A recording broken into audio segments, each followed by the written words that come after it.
Hi hello வணக்கம், இது உங்கள் சிவி ஜோன். ஸோ எல்லாருமே எப்படி இருக்கீங்க? இப்போ பார்த்தீங்கன்னா நம்ம சாண்ட்ரா ஒருவேளை பிக் பாஸ் விட்டு வெளியே போயிட்டாங்களான்னு தெரியல. அவங்களுடைய இன்ஸ்டாவில் வந்துட்டு ஒரு விஷயத்தை வந்து ஷேர் பண்ணியிருக்காங்க. இப்போ பார்த்தீங்கன்னா ரொம்ப வைரலாக போயிட்டுருக்கு. ஆக்சுவலாக கொஞ்ச நேரத்துக்கு முன்னாடி ஒரு வீடியோ போஸ்ட் பண்ணியிருப்போம். அதில் வந்துட்டு லைவில் அவங்க என்ன பேசிகிட்டு இருந்தாங்கன்னா, எனக்கு அது மாதிரி பாசிட்டிவாக எந்த க்ளூவுமே வரலை அப்படின்னு சொல்லியிருப்பாங்க. அவரும் வந்துட்டு யார் அப்படின்னு சொல்லியிருப்பார். அப்போ அவங்க சைலண்ட்டாக சொல்லியிருப்பாங்க.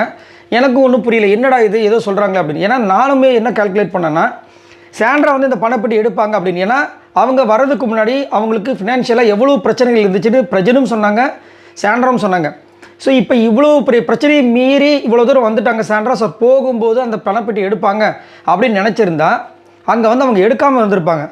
என்னடா அது ஒன்றுமே புரியலையே அப்படின்போது நிறைய பேர் கமெண்ட்ஸ்லேயும் சொல்லியிருந்தீங்க, இல்லை அவங்க வந்து டைட்டில் வினராக வருவாங்கன்னு நினச்சிருப்பாங்க ப்ரோ அப்படின்னு. ஆனால் உண்மையே என்னென்னா அது இல்லை போல இருக்குது. சம்திங் பிரஜன் வந்து யார்கிட்டையும் சொல்லி அனுப்பிச்சிருப்பாங்க போல இருக்குது. அவங்க வந்து உள்ளே சொல்லாமல் இருந்திருக்காங்க போல இருக்குது.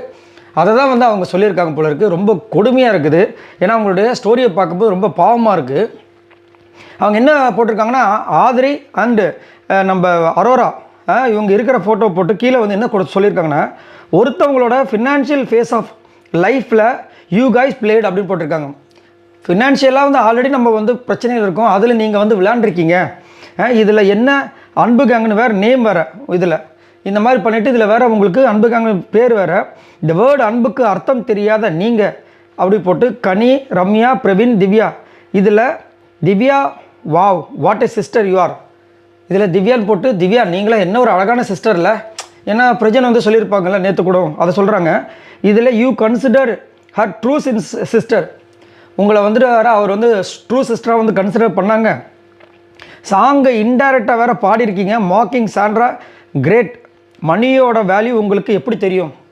ஏன்னா அந்த பணம் பெட்டி அந்த வச்சப்போ நல்ல வாயம் சம்பாதிச்சதை நார வாயம் தின்னுவான் அப்படின்னு சொல்லிட்டு ஒரு வேர்டை வந்து சொல்லியிருப்பாங்க. எனக்கு அப்பயே டவுட் வந்துச்சு, என்னடா இது இந்த பாட்டை இது பாடவே கூடாது. ஆக்சுவலாக பார்த்தீங்கன்னா இது எல்லாருமே வந்துட்டு அங்கே இருந்து இது பண்ணுறாங்க, யார் வேணாலும் எடுத்துகிட்டு போகலாம். இந்த பிக் பாஸ் கேமில் வந்துட்டு இது அவங்களோட மணி, இது இவங்களோட மணி கிடையாது. அப்படின்னும் போது என்னடா இந்த பாட்டை பாடுறாங்களே ஒன்றுமே புரியல அப்படின்போது நேற்று நைட்டு கூட இதை பற்றி பேசியிருக்காங்க போல இருக்குது. வேணும்னு தான் பண்ணியிருப்பாங்களான்னு எனக்கு தெரியல. அதை வந்து இங்கே சொல்கிறாங்க அவங்க. இந்த மாதிரி வந்து சாங் இன்டைரக்டாக வேறு பாடுறீங்க, சாண்ட்ரா மார்க்கிங் பண்ணியிருக்கீங்க.